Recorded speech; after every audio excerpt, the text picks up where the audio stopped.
Not many Hastings College graduates have gone on to become CEOs. Even fewer have acquired such a high-ranking position before their 30th birthday. One has, however, and he's using his position as an opportunity to give back to the college. First name Djorn, last name Buchholz. Chief Executive Officer is my title. Djorn, a Hastings native, was a player under Coach Cranks long before he ever envisioned running a professional soccer club. Born and raised in Hastings, actually. Played soccer at Hastings High School, graduated there in '97. I actually went to the University of Nebraska for a year, and they didn't have a soccer program. And I decided, after talking to the staff here that was coaching Hastings College at the time, that it was the right thing for me to do. After coming off back-to-back national championship game appearances, the Hastings College men's soccer team is looking to make another run at the title. So who better to train against than a pro team?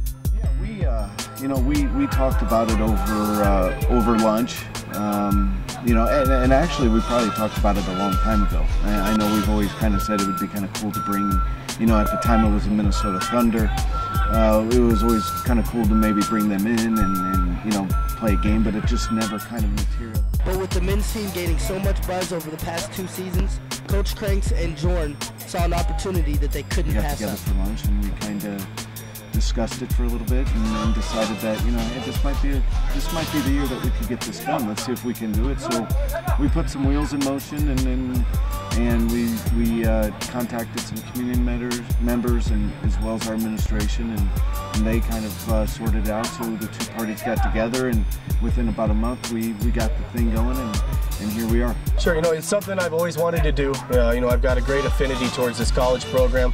I follow them every year. Love that they won a championship, runners-up last year. And I thought that now, with the team at the level it was and the attention they're starting to get, I thought it'd be a good opportunity. And speaking to Coach Cranks and working with other leaders in the community to help make this possible, we were able to pull it off. And the schedules aligned and the stars aligned, no pun intended, and here we are.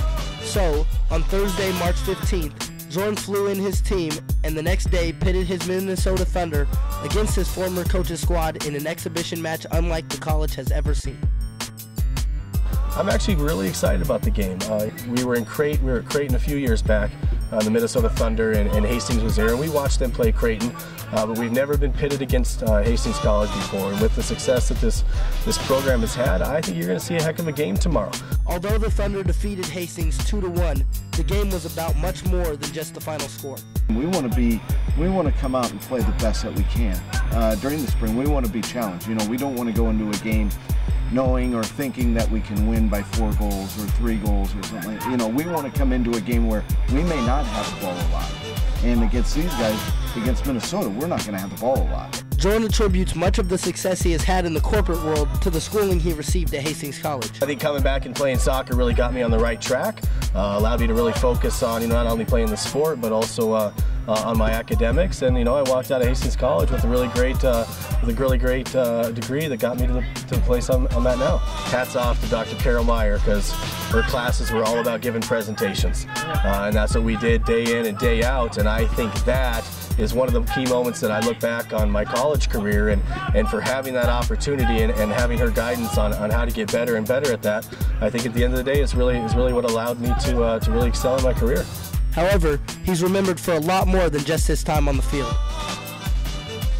He was here for 4 years, and he was a very good player. I mean, he was very athletic. He had some things to work on occasionally, but he worked extremely hard. He was very committed to his academics and very committed to the team. So we always enjoyed having him around, and obviously we've kept the relationship going since he graduated here.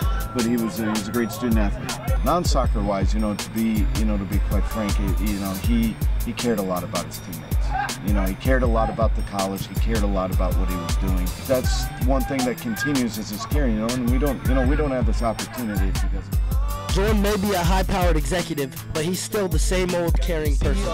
But these guys, unfortunately aren't making millions of dollars.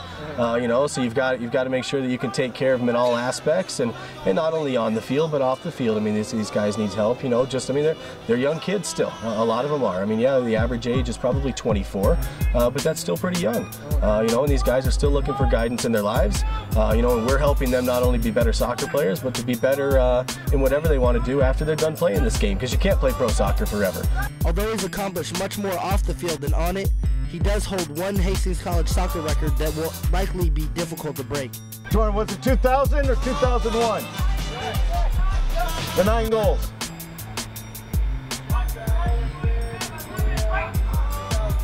That's what I thought. Thanks.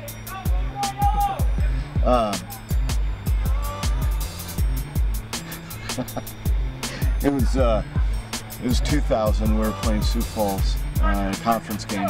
It was 0-0 at halftime. I think we went up by a couple goals. We put him in the game, and he got in and scored a goal.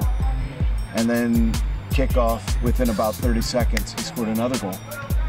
And then about a minute later, he scored another goal. So in about 2 minutes and 35 seconds, he scored a hat trick. So, you know, it's still down as the fastest hat trick in Hastings College history. So there you go. And even though his soccer career is over, he enjoys his job and his new life in Minnesota. It's good. Yeah. You know, winters are challenging. I'm not going to complain about this winter, though, because it's been absolutely beautiful. But a year ago at this time, we had about 3 foot of snow on the ground. This time this year, we've been able to actually practice outside a little bit, and that's nice. You know, Minneapolis is a beautiful city. I love it. Like I said, the winters are challenging, but once the summer and the sun comes out, it's a beautiful place to be. Well, you know, I mean, ever since the day I was a youngster, I've always been involved in music. You know, I've actually sang the anthem in this stadium several times for soccer games when I was injured. You know, so I still get involved in that in some aspect. You know, Minneapolis has got a lot of opportunities, whether it's bike riding and running and a lot of things that happen outside. You know, I don't necessarily play too much anymore. You know, just because the last thing I want to do is walk into the office on a Friday morning with a torn ACL. So I avoid that these days. I've kind of hung up the cleats. So, but it's, you know, it's a lot of stuff outside, and it's a really happening town with a great music scene. So I like to check that out as much as possible. And in a market like ours, where you've got the 4 main sports, basketball, football, hockey, and baseball, it's sometimes hard to be heard. And no better opportunity for us to be heard than to go around and win a championship like we did. I'm going to be here for as long as it's the right fit, you know, but eventually, you know, I want to make a move up as well. And I've got goals of doing, you know, the same position that I'm in now at a Major League Soccer team in this country. This has been Nick Strickland for HC Media.